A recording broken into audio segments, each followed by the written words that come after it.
I don't know. I just feel like the gameplay was so good. It was just bam, bam, bam. But then the story was like non-existent. What is going on, everyone? Why is my mic over there? What's happening? What is going on? It's been a while. I wanted to jump on here and talk about Final Fantasy VII Rebirth. So it's been out for quite a while now, but I had an interesting perspective I wanted to throw towards you. And it has to do with the story. Okay.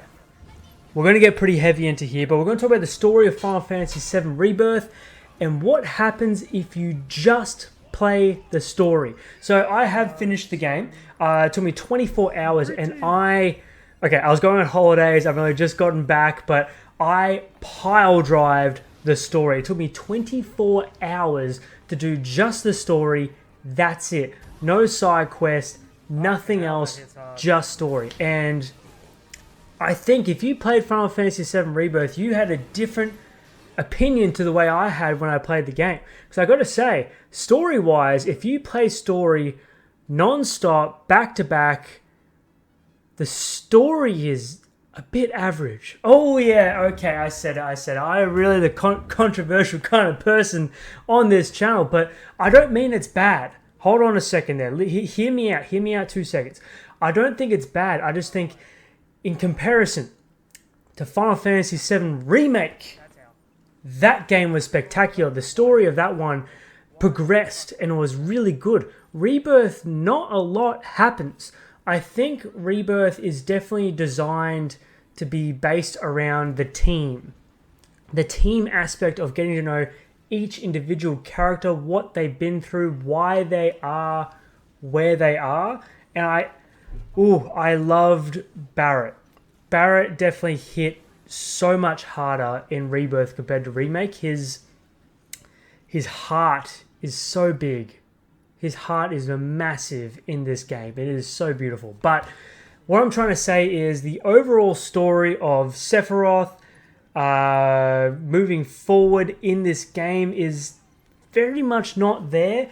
The whole thing with Sephiroth, nothing happens until the final chapter.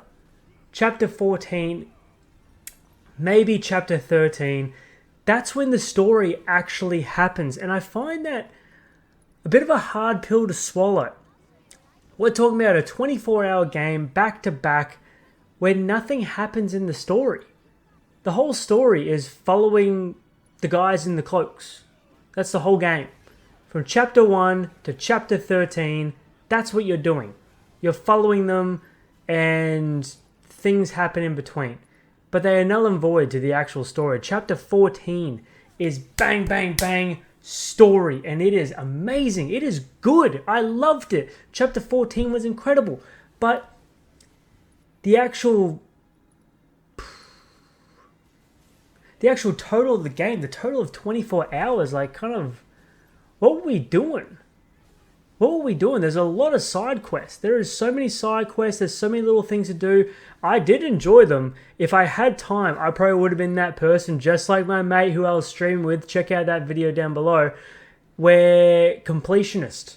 You just go from point A to point B. You go to the map. It tells you where everything is. And on your way to the next destination, you tick things off on the way.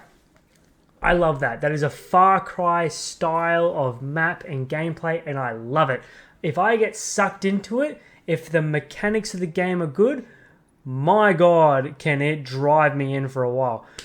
But because I was on a time schedule, we went straight through the story, and I am a bit confused about where the story was. This is where I want your opinion. We want the community's opinion. It's what we do on this channel. We play these AAA indie titles. We bring everyone in and go, all right, what do we think? So you can disagree with me. You can agree with me. You can make your own opinion, and I will love you for it.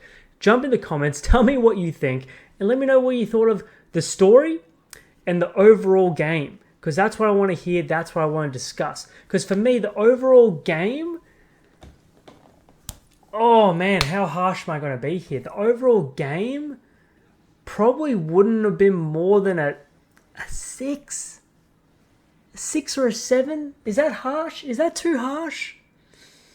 I don't know. But then story, no. Story, I think, is actually just non-existent. Chapter 14 is fantastic, but everything else is non-existent. So the story had to be like a fucking 4? Like a 4? It's like non-existent. So I know this game is meant to be an in-between. It's Final Fantasy VII Rebirth. Remake is number 1. I know there's meant to be a third in the franchise, and I get that. It's left it in a big open field, so obviously more is coming. But I would have loved way more progression of the story as you go from chapter to chapter. It might just be me, but this is why I'm making this video, because I want to know what you think. Once again, jump in the comments section, let me know. But I don't know. Am I the only one thinking like this? Am I crazy? Just type down below if I'm crazy. That's fine. You can do that. But I want to know your opinions of Final Fantasy VII Rebirth. Remake. Rebirth. Rebirth. Rebirth. I was right the first time. But jump down. Let's talk about it. Because I reckon it's a big game. But are they doing it justice?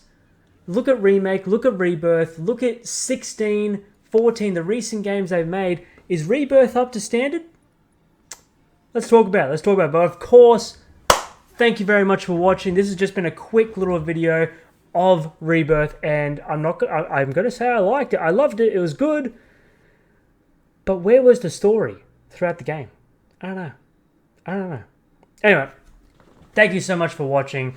Like, comment, subscribe, all that bullshit. But thank you very much, and I'll meet you in the comment section. Type below. We'll be there. Till next time.